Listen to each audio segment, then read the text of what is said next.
Allez, on va l'examiner un petit peu, ce grain. Qu'est-ce qu'on peut dire? Il est petit, hein? Tout petit. Moi, je suis presbyte, même, je le vois un peu... bon, je ne vous dirai pas comment, mais c'est trouble. On peut dire qu'il est dur aussi, il semble dur. Il est intact, hein? Enfin, ça, vous verrez si vous faites l'exercice qu'on vous donnera à la fin. Mais on peut dire aussi qu'il est seul. Mais ce sur quoi je veux attirer votre attention ce matin, ce grain de blé, en réalité, on ne le voit pas, mais il est chargé d'un potentiel. Ajoutez-le à des centaines d'autres graines et il peut littéralement nourrir des villes entières. C'est par là et par le blé qu'on fait le pain. Cependant, ce grain de blé aujourd'hui, en l'état, dans votre main, il a un problème. Il est bien au chaud dans le creux de votre main, entre vos doigts. Il est bien là, confortablement entre vos doigts, mais il ne nourrit personne. Vous êtes d'accord avec ça? Il ne transforme rien. Il reste seul. Et disons-le donc franchement, il ne sert pas en l'état à grand-chose, si ce n'est à nous faire imaginer tout son potentiel. Pensez maintenant que je vous invite et que je vous dise, on se met à prier fort et avec foi sur ce grain de blé pour qu'il devienne farine et pain. OK? Qui a la foi pour prier de cette manière? Au nom de l'Éternel, sur la parole de l'Éternel, enfin bref, ça ne changera rien, on est d'accord. Maintenant, il y a un prophète qui vient et qui se met à prophétiser sur ce grain de blé. Tu es appelé à un grand avenir. Par toi, des villes entières vont être nourries, des âmes affamées vont être rassasiées. Vous pouvez prophétiser autant que vous le souhaitez. Si tout cela n'est pas suivi d'obéissance, le grain de blé va rester seul. Je ne dis pas que la prière est inutile. Je ne dis pas que la prophétie ou les promesses, Dieu a rempli sa parole de promesses, sont inutiles. Mais elles doivent nous encourager à quelque chose, à nous livrer à Dieu. Et il y a une phrase qui va revenir tout au long de mon message, c'est la suivante. Tant que je garde ma vie pour moi, je reste seul. Mais quand je décide de la confier à Dieu, et quelqu'un va me dire, mais pasteur, vous parlez à des gens qui se sont engagés avec le Seigneur il y a 10 ans, 15 ans, 20 ans. Est-ce qu'il ne nous est pas arrivé en chemin parfois de reprendre cette vie? La vie que nous décidons de confier à Dieu va devenir moisson. Est-ce que l'Église d'Alès souhaite devenir moisson pour le Seigneur? Notre frère Frédéric Travier nous parle de l'état du monde. Il ne va pas aller en s'arrangeant.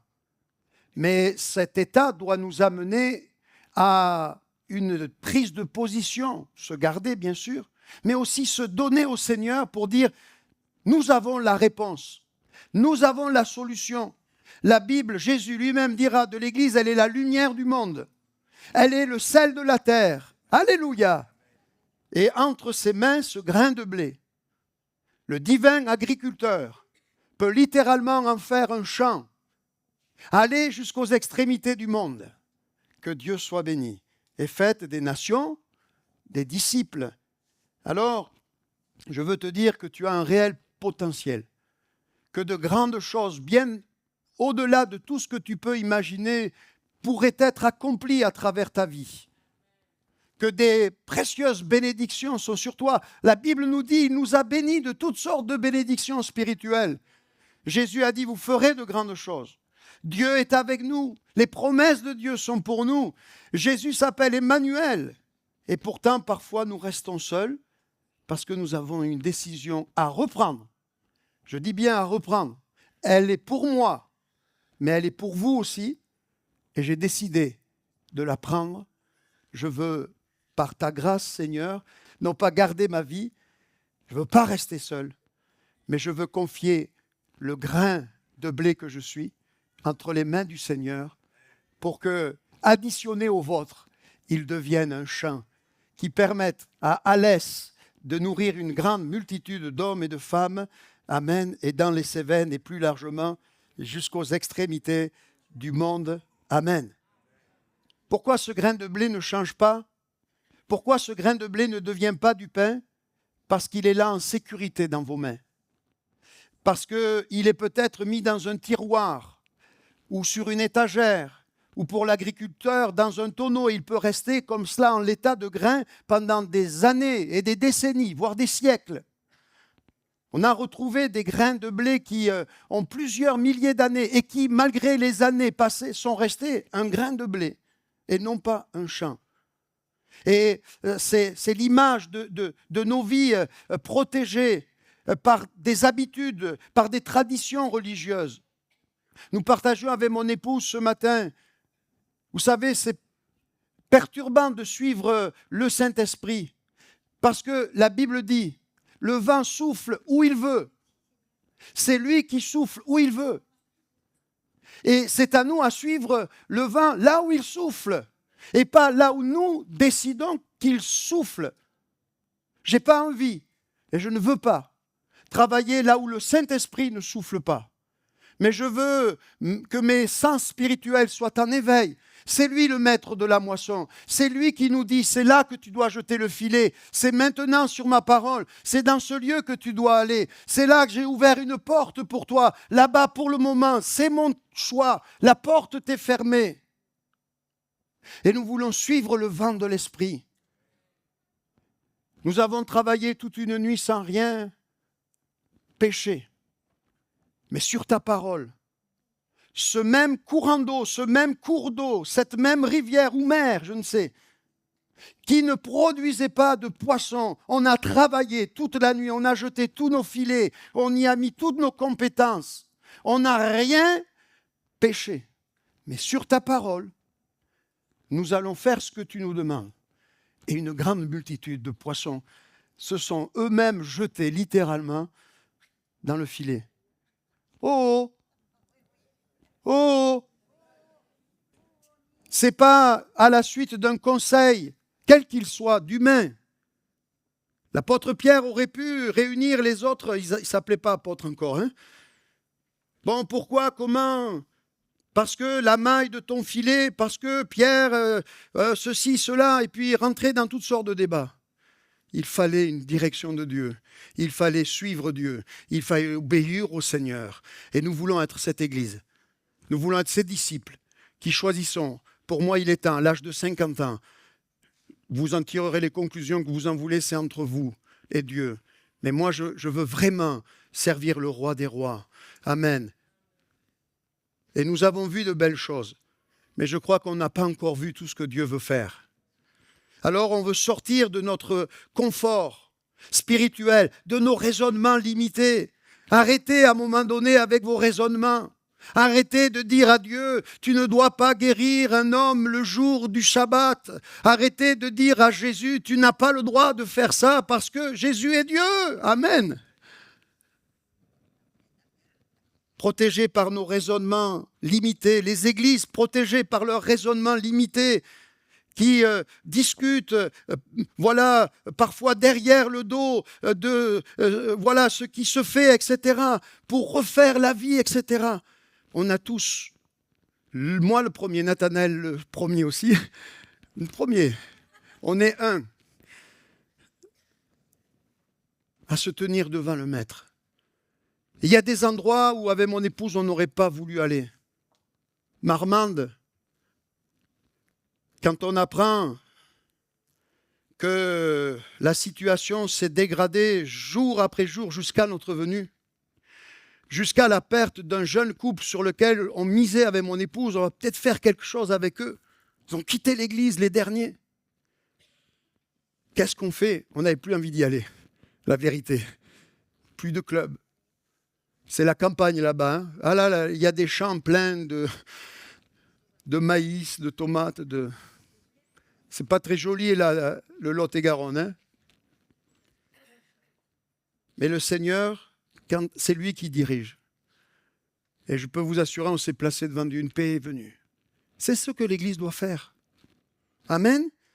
Écoutez ce que dit le Seigneur, il donne le secret pour que le potentiel qui se trouve derrière ce grain, derrière ta vie, derrière l'église d'Alès, il y a un potentiel inouï que vous ne pouvez imaginer, mais l'ennemi ne veut pas que ce potentiel soit atteint. L'ennemi veut que tu restes un grain, l'ennemi veut que l'église d'Alès reste un grain, et on fait des comités, et on fait des réunions, et on discute, et on pinaille, et on reste un grain. Mais moi j'appelle ce matin, chacun de nous, moi le premier, Nathanaël le premier, Seigneur, on veut devenir farine, on veut devenir pain. Lisez avec moi Jean 12, verset 24. Gardez précieusement ce grain de blé. On vous donnera un exercice à la toute fin du culte. En vérité, je vous le dis, si le grain de blé qui est tombé en terre ne meurt, il reste seul. Mais s'il meurt, le grain de blé porte beaucoup de fruits. Le grain de blé, je le dis ainsi, seul, livré entre les mains de Dieu, peut devenir un champ. Amen? Peut devenir un champ. Remets l'image du champ de blé avec cette parole. Elle va revenir, notez-la, garder sa vie, c'est rester seul. Confier sa vie à Dieu, c'est devenir littéralement moisson. Ailleurs, Jésus ne dira-t-il pas, justement, parlant de la parabole du semeur, un grain peut en devenir 30. C'est pas possible. Humainement parlant, on ne peut pas multiplier ce grain, d'accord? C'est pas possible. Mais Jésus, il est le prince des mathématiques, et ce qu'il dit est vrai. Il dit un grain, ça peut devenir 30. Un grain, ça peut devenir 60. Un grain, ça peut devenir 100. Dans la ville de New York, il y a quelques années de cela, même siècle, Charles Finney, un homme qui a tout livré à Dieu et qui avait un compagnon de prière, qui était un rétrograde qui était revenu vers Dieu. Et c'est ça aussi l'idée et le message derrière. On peut être rétrograde aujourd'hui tout en étant dans l'église, mais on peut revenir à Dieu et devenir un instrument glorieux entre les mains de Dieu. Dis à ton voisin, tu peux devenir un instrument précieux. Et s'il est un grain qui est déjà mort, il te dira, oui, j'entends que c'est pour moi. Charles Finney, dans la ville de New York, a vu, et les églises ont connu, plus de 100 000 conversions par semaine. Vous entendez? Plus de 100 000 conversions par semaine. Toutes les églises, il n'y avait pas les assemblées de Dieu à l'époque, tiens. Toutes les églises ont enregistré une croissance phénoménale. Quand Dieu décide de travailler, quand Dieu trouve le grain, il fait de grandes choses. Mais Jésus parle de 2 étapes. Je vous en ai déjà parlé un autre jour. Il doit tomber en terre. Ça veut dire quoi? Reconnaître son péché, se repentir, s'humilier. S'humilier pour sa suffisance, son orgueil. Refuser d'être au centre, consentir à être enfoui, enterré, rendu invisible, perdu, semble-t-il, aux yeux du monde. Vous imaginez ce grain de blé, je ne sais pas combien de temps il va rester invisible aux yeux du monde, plusieurs semaines et mois.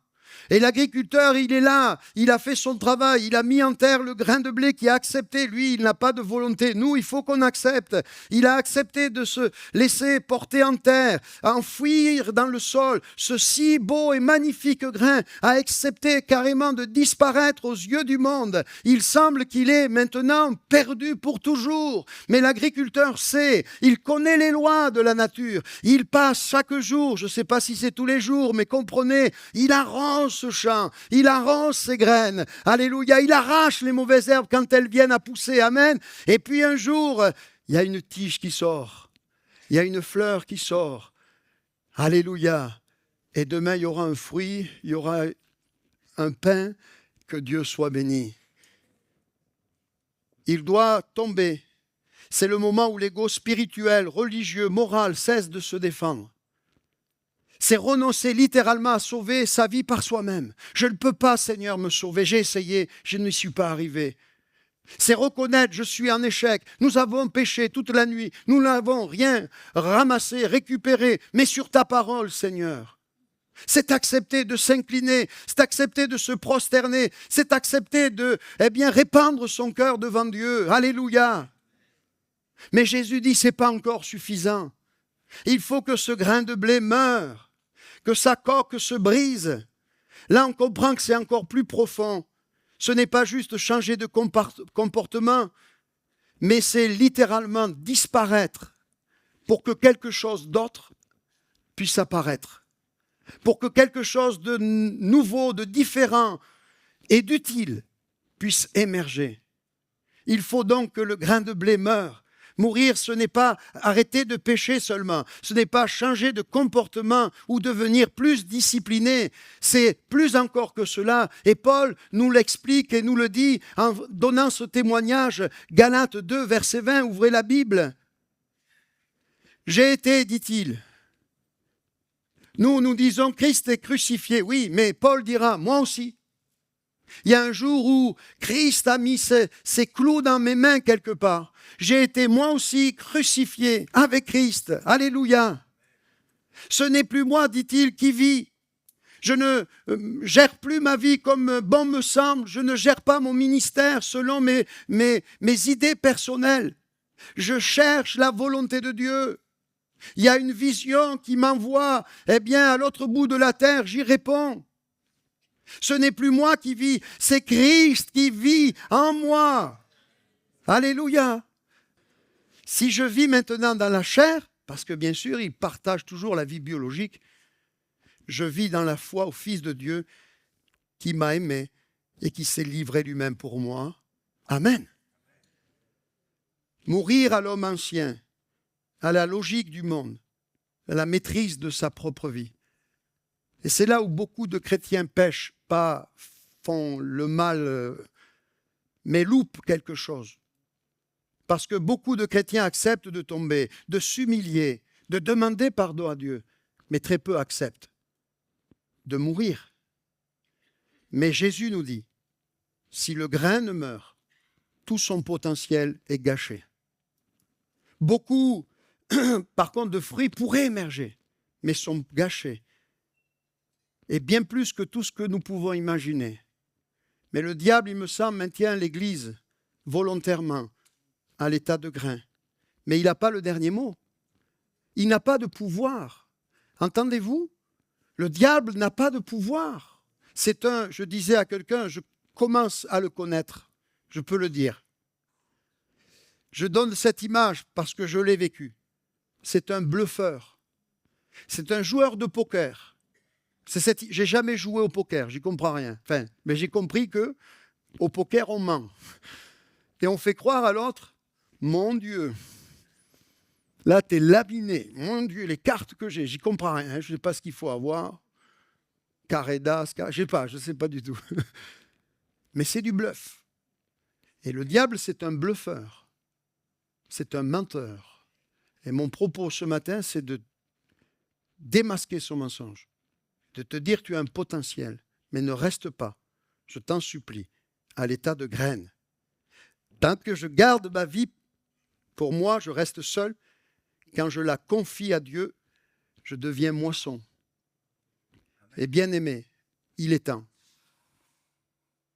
que plusieurs dans cette Église deviennent moissons. Il est temps. Dans le royaume de Dieu, ceux qui refusent de mourir restent stériles et perdus. Ce qui accepte de mourir devient fécond. C'est ce que Jésus ici nous enseigne.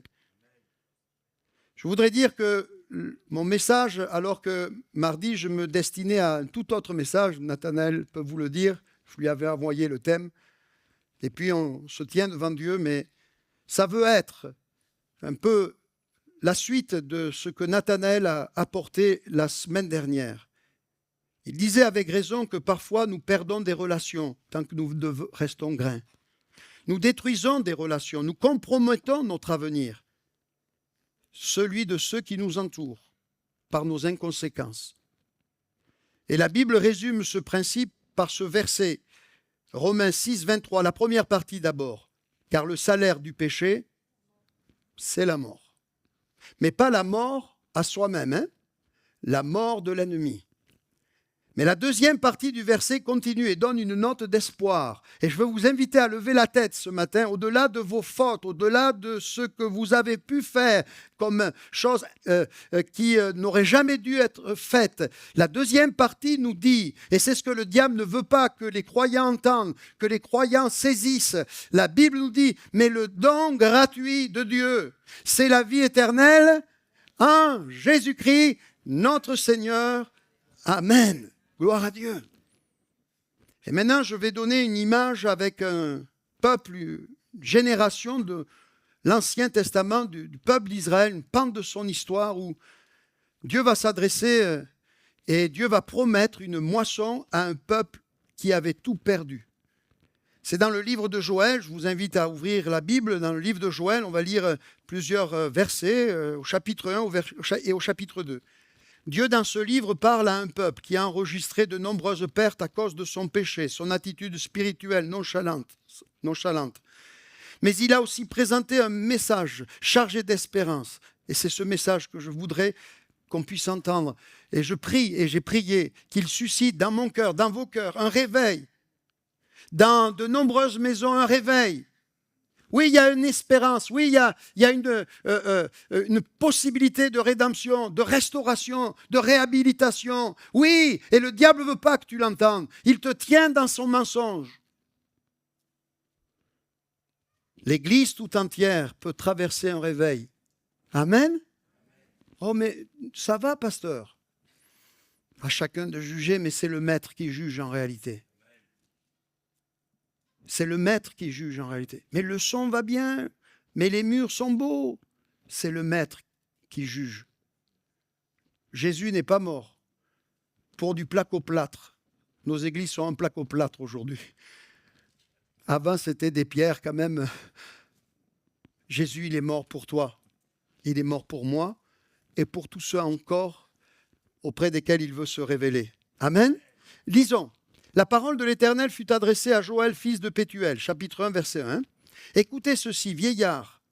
Donc, vous voyez, même ceux qui sont les plus âgés dans la foi. Prêtez l'oreille, vous tous habitants du pays. Les plus jeunes également, les familles, les foyers, les couples, les enfants, les plus jeunes. Rien de pareil est-il arrivé de votre temps ou du temps de vos pères. Racontez-le à vos enfants et que vos enfants le racontent à leurs enfants et leurs enfants à la génération qui suivra. Ce qu'a laissé le gazam, la sauterelle l'a dévoré. Ce qu'a laissé la sauterelle, le gélec l'a dévoré. Ce qu'a laissé le gélec, le asile l'a dévoré. Réveillez-vous, ivrognes et pleurez, vous tous buveurs de vin, gémissez.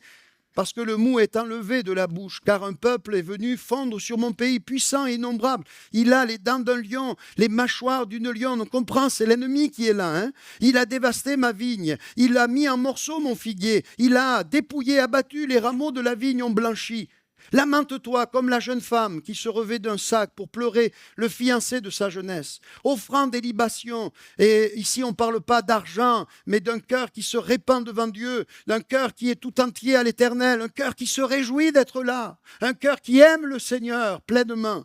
Offrant des libations disparaissent de la maison de l'Éternel. Les sacrificateurs, serviteurs de l'Éternel, sont dans le deuil. Les champs sont ravagés. La terre est attristée, car les blés sont détruits, le mou est tari, l'huile est desséchée. Voilà la photo. Voilà l'état. Voilà la situation d'Israël. Mais voici la parole de Dieu. Chapitre 2, vous pourrez lire, j'ai dû écourter encore, on prend beaucoup de références, mais verset 12. Maintenant encore, dit l'Éternel, revenez à moi de tout votre cœur, avec des jeûnes, avec des pleurs et des lamentations. Déchirez vos cœurs et non vos vêtements, et revenez à l'Éternel votre Dieu. Écoutez le cœur de Dieu, voyez, regardez, contemplez, admirez, appréciez le cœur de Dieu, car il est compatissant, car il est miséricordieux, car il est lent à la colère, car il est riche en bonté, car il se repent des mots qu'il envoie. Qui sait s'il ne reviendra pas et ne se repentira pas et s'il ne laissera pas après lui la bénédiction des offrandes et des libations pour l'Éternel votre Dieu. Sonnez de la trompette en Sion, publiez un jeûne, une convocation solennelle, assemblez le peuple, formez une sainte réunion, assemblez les vieillards, assemblez les enfants, même les nourrissons à la mamelle. Aaron, allez, viens avec nous.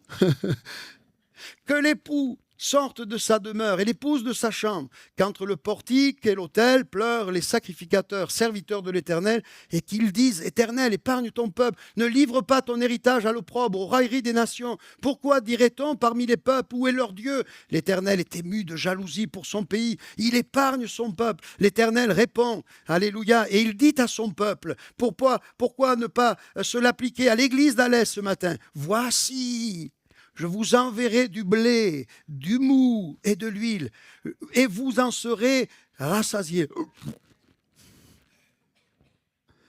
Je ne vous livrerai plus à l'opprobre parmi les nations. Alléluia. J'éloignerai de vous l'ennemi du nord. Vas-y. Je le chasserai vers une terre aride et déserte. Vas-y. Alléluia. Son avant-garde dans la mer orientale. Envoie-le là-bas. Son arrière-garde dans la mer occidentale. Son effraction se répandra, sa puanteur s'élèvera dans les airs, parce qu'il a fait de grandes choses. Terre, ne crains pas. Église, ne crains pas. Chrétien d'Alès, ne crains pas.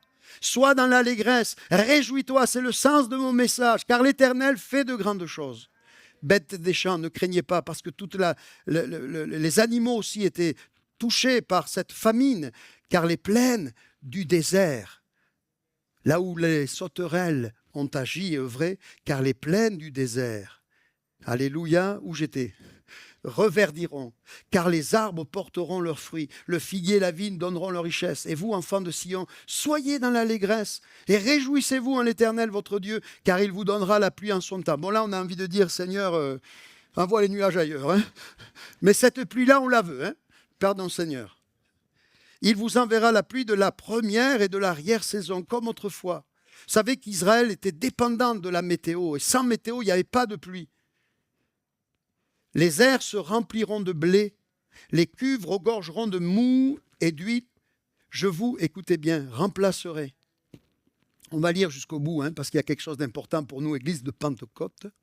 Je vous remplacerai les adés qu'ont dévorés, la sauterelle, le gélec, le asile et le gazam, ma grande armée que j'avais envoyée contre vous. Vous mangerez, vous vous rassasierez, vous célébrerez le nom de l'Éternel votre Dieu qui aura fait pour vous des prodiges et mon peuple ne sera plus jamais dans la confusion. Est-ce que tu le veux pour ta vie? Ça.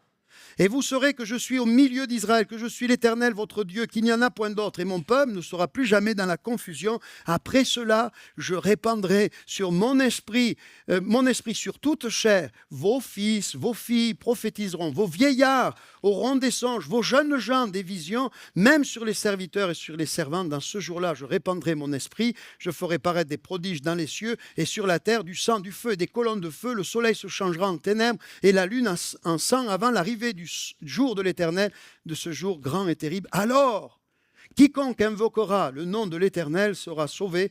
Le salut sera sur la montagne de Sion et à Jérusalem, comme dit l'Éternel, et parmi les réchappés que l'Éternel appellera. Amen. Je ne veux pas aller trop en détail de ce que nous lisons, on comprend. Dieu parle à un peuple qui a vu ses récoltes être dévastées. Les grains, ont été détruits. Les blés ont été détruits, le vin est tari, le culte est interrompu. Pourquoi? On le comprend à cause de la folie du peuple de Dieu qui s'est égaré, qui s'est éloigné de Dieu.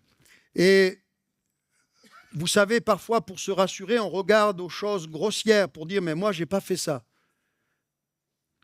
Il y a quelqu'un qui se le disait dans son cœur en montant au temple.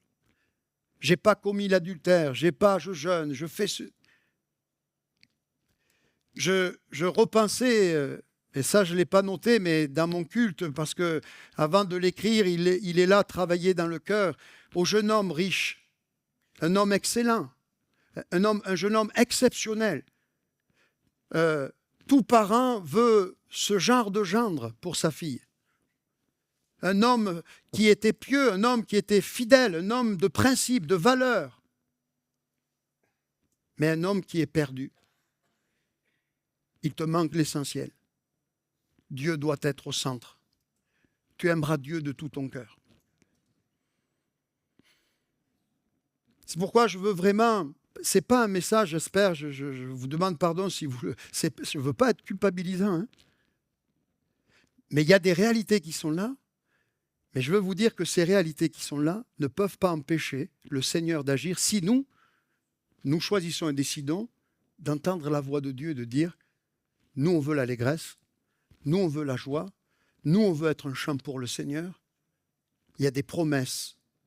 Dieu ne laisse pas son peuple indigne, sans espérance. Le diable vole et après avoir pillé, il culpabilise et jette dans le désespoir le plus total. Tu as ce que tu mérites, Dieu ne s'intéressera plus jamais à toi, tu ne pourras jamais remonter la pente, tu es allé trop loin. C'est ce que le diable dit. Et si tu vis ça, c'est bon peut-être, mais il ne faut pas que ça dure. Ça veut dire que Dieu veut te parler, t'amener à ses pieds. Le diable te dit ces choses, mais Dieu crie à ton cœur. Je voudrais vraiment, je vous en supplie, recevez-les tous comme une parole qui vous est personnellement adressée, qui m'est personnellement adressée. Reviens à moi de tout ton cœur. Et tu vas voir les problèmes là que tu énumères. C'est rien, ça va disparaître. Tu ne vois pas que le diable se plaît à ce que tu aies les yeux braqués sur tous les dégâts de tes inconséquences. Et même si c'était les inconséquences d'un autre sur ta vie, arrête. Arrête de faire le jeu du malin. Arrête de dire « Waouh, Satan, qu'est-ce que tu es grand et fort !» Arrête. Parce que tu ne le dis pas comme ça, hein, mais en réalité, c'est ce que tu fais.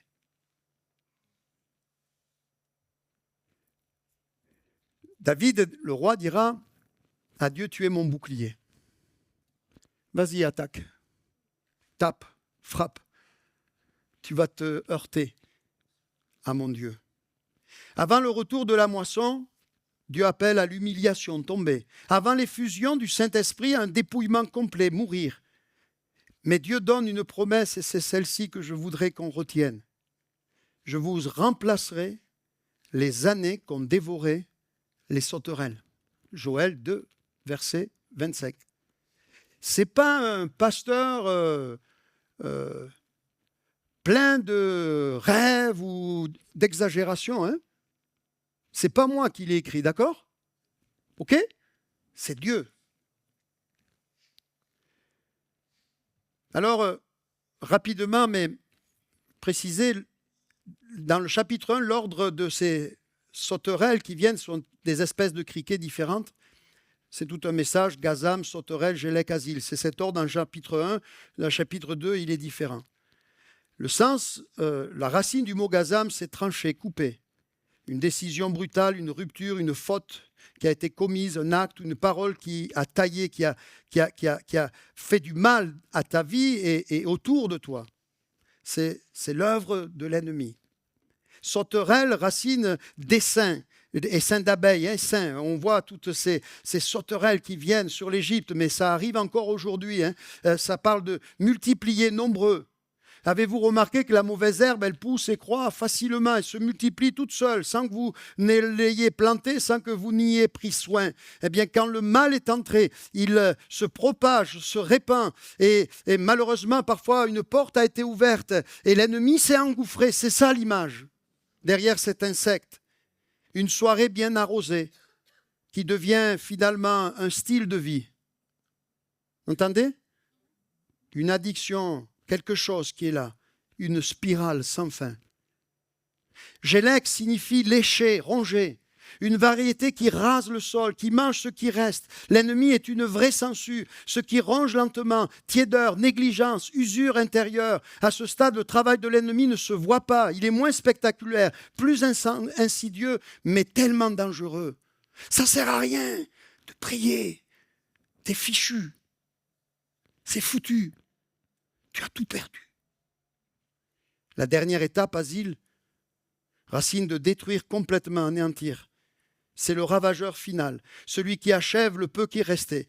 La dernière habitude qui consistait à venir de temps en temps. Écoutez bien, le dimanche matin. La dernière habitude qui te reste peut-être, venir de temps en temps à l'église.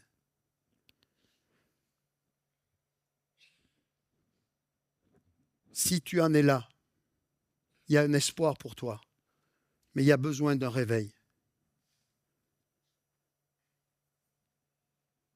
C'est la banqueroute totale, la déroute. Et parfois, Dieu permet qu'on entre dans ces déserts parce qu'il a un projet pour nous, parce qu'il y a une espérance. Vous savez, même au peuple qui connaît la déportation, j'ai cette image, moi j'aime imager les choses et je vois ces foules d'hommes et de femmes qui partent et quittent Jérusalem, qui ne verront plus le temple, qui ne verront plus certains leurs parents, leurs grands-parents. Les parents mourront et je pense à Daniel, ils ne seront pas là pour enterrer le papa, le grand-père, etc. Ils s'en vont en exil, mais le prophète dit bien avant qu'ils ne partent, juste avant leur départ pour un pays éloigné, pour un pays où règne l'ennemi. Écoutez, il y a un avenir, il y a une espérance pour vous. Amen. Moi, et Daniel l'a entendu cette parole. Hein. Il a gravé, il a lu les livres de Jérémie. 70 ans 70 ans, une fois que les 70... Il a patienté, il priait, il se tenait devant Dieu. Mais il avait une espérance. Dans 70 ans, Babylone. La voix du prophète fait entendre le cœur de Dieu à ce peuple dans le livre de Joël, qui pleure sur cette situation. Il donne un remède, il appelle à une espérance. Ça me fait penser à cette parole de Jésus adressée à une église en échec. Je suis à la porte et je frappe. Et celui qui entendra ce matin, 15 février, ma voix ouvrira la porte de son cœur. J'entrerai chez lui.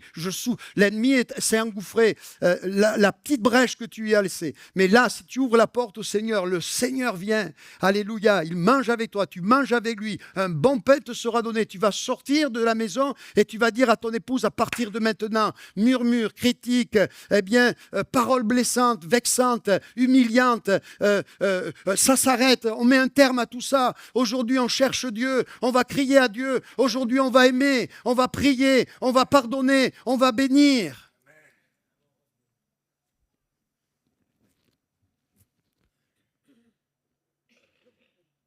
Mais là où le message est fort, c'est que Dieu dit, oui, les récoltes perdues appartiennent au passé. Et Dieu ne rembobine pas le passé. On voudrait, personnellement, il y a bien des moments de ma vie où je voudrais. Mais Dieu me dit qu'il peut produire une moisson qui dépasse ce que nous avons perdu. Oh, ça ne vous intéresse pas ça? Ici, on parle d'abord d'une moisson restaurée. Il n'y avait plus de moisson. Le grain de blé va être enfin à nouveau utile. Mais plus encore, on parle d'années compensées par une effusion surnaturelle, par l'envoi du Saint-Esprit. Est-ce que vous croyez, peuple de Pentecôte, encore à la toute-puissance du Saint-Esprit qui peut faire de grandes choses? Alléluia! Un Pierre qui est là en échec, il a renié 3 fois le Maître et il se dit, mais c'est fini, c'est fichu, j'allais dire foutu, vous me pardonnerez. Je sais pas, c'est familier, bon, c'est pas vulgaire, je pense pas. Enfin, il le sait. Le diable le sait. Et Jésus va aller le pêcher. Jésus va aller le rattraper. Et Jésus vient ce matin devant toi et te dit, tu es ce Pierre, mais je n'ai pas fini encore mon histoire avec toi, mais la balle est dans ton camp. M'aimes-tu? Et Pierre, il fait l'examen. Il tombe à terre. Il ne reprend pas le même mot, on ne va pas rentrer dans tout le détail, vous connaissez. Il ne dit pas, je t'aime de tout mon cœur. Seigneur, tu vois, tu sais. Ça me hante. Cette femme qui m'a posé une question, je n'ai pas été courageux, j'ai été faible. Et j'ai juré en plus. Paix mes brebis. Remets la parole.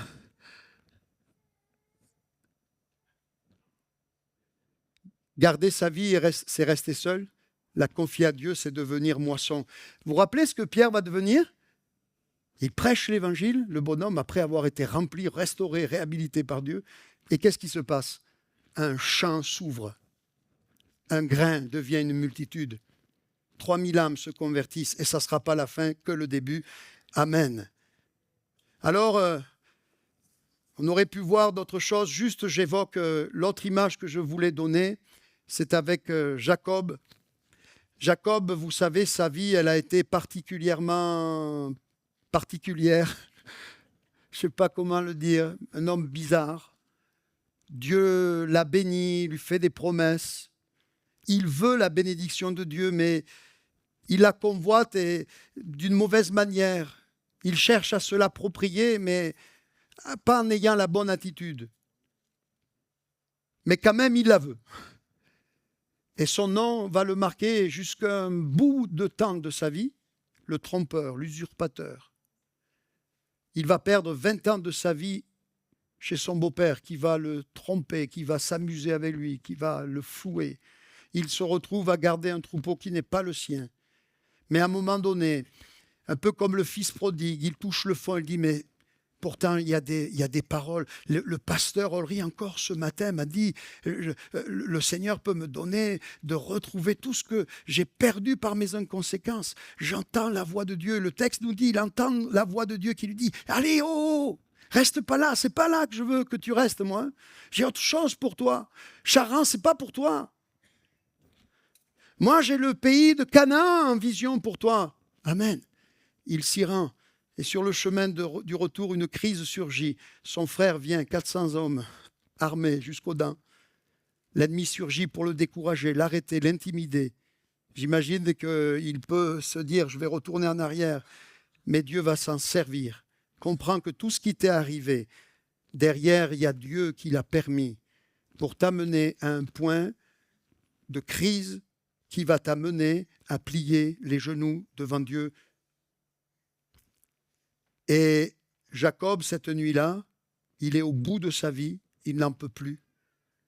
Il lutte avec Dieu pour ne pas dire avec son passé, avec son péché, avec ses mensonges, avec son cœur tortueux, mais il est déterminé, je ne te laisserai aller que tu ne m'aies béni. Et l'ange lui dit, mais quel est ton nom? Et comprenez que derrière, c'est plus, l'ange connaissait le nom de Jacob. Mais le nom de Jacob, c'était son identité, c'était sa vie, ça résumait ce qu'il était. Et il a dû dire à l'ange, eh bien tu sais, c'est pas terrible mon nom. Ma vie, c'est pas terrible. Je suis l'usurpateur, le trompeur. Et à partir de là, la grâce de Dieu tombe. L'homme de Dieu est transformé. Écoute ce nom-là qui t'a caractérisé.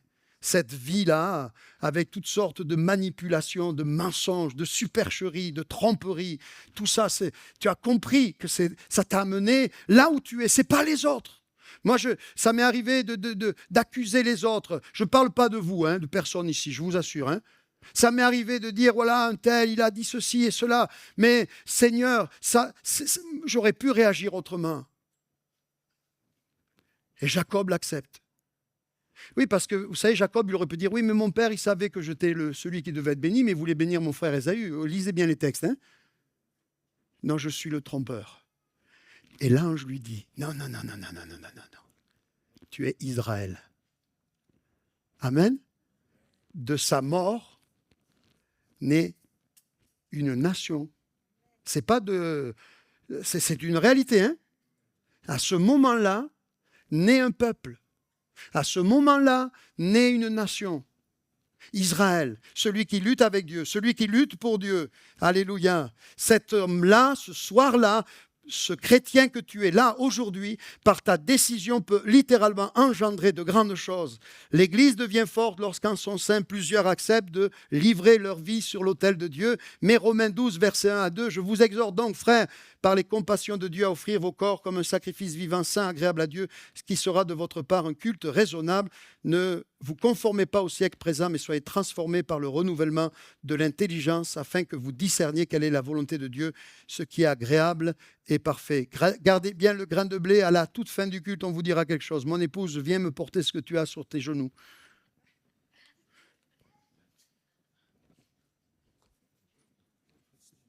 Merci, Restauration Cévennes. Je vous ai volé un bien. Je le confesse. Me pardonnes-tu, Sylvie? Je tiens un pain aux céréales dans mes mains. Je veux vous parler du pain du ciel. Jésus, le Fils de Dieu, lui aussi est tombé. Le jour où il a quitté le ciel pour descendre sur la terre. Lui, l'Éternel, incontesté, adulé, adoré, célébré, glorifié dans le ciel. Il vient sur la terre, il tombe. Il va accepter de mourir. Je ne vais pas le faire. On a craché sur lui. On a marché sur lui. On va le faire dans quelques instants. J'invite les frères à venir pour la scène, s'il vous plaît. On l'a brisé. On l'a humilié. On ne parle pas de toi ici. On ne parle pas de tes blessures ici. On ne parle pas de tes torts, des torts que tu as subis. Méritait-il? Il aurait pu l'éviter. Mais le texte biblique nous dit, Ésaïe 53, verset 10, « Il a plu, venez le groupe de louanges, à l'Éternel de le briser par la souffrance. Après avoir livré ce pain en sacrifice pour le péché, il verra une postérité et prolongera ses jours, et l'œuvre de l'Éternel prospérera entre ses mains. » Ceux qui sont baptisés d'eau par immersion et qui veulent que ce jour devienne un jour différent et particulier. Dieu ne restaure pas le passé, il transforme l'avenir. Nous sommes la moisson de sa mort. Alléluia. Alors à ton tour, ne garde pas ta vie, mais à travers le pain, le vin que tu vas prendre, dis au Seigneur, je me livre entre tes mains à nouveau. Je redonne ma vie au Maître. Je veux que tu sois le Seigneur. Les baptisés, levez-vous. Ceux qui veulent. Oui, j'ai dit ceux qui veulent. Et sauvé à l'annonce de ton nom, le condamné et gracié à l'annonce de ton nom, toute peur est chassée à l'annonce de ton nom. L'ennemi est terrassé à l'annonce de ton nom. Jésus, digne est l'agneau immolé pour nous. Le Fils de Dieu fait homme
puissant, défenseur, mon sauveur, tu es puissant, rédempteur, tu guéris, Dieu tout-puissant, défenseur, mon sauveur, tu es puissant, Jésus, digne est l'agneau immolé pour nous. Le Fils de Dieu fait homme, tu es saint et élevé. La terre entière chantera ton nom. Ton grand nom.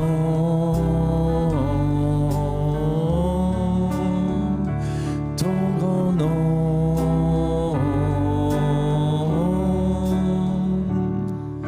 Yeshua, le nom qui sauve. Yeshua, le nom qui relève. Yeshua, le nom qui guérit. Yeshua, le nom qui guérit. Yeshua, le nom qui sauve. Yeshua, le nom qui relève. Yeshua, le nom qui guérit. Yeshua, le nom qui libère. Yeshua, le nom qui sauve. Yeshua, le nom qui relève. Yeshua, le nom qui guérit. Yeshua, le nom qui libère. Jésus, digne est l'agneau immolé pour nous. Le Fils de Dieu fait homme, tu es saint et élevé. La terre entière chante à ton nom.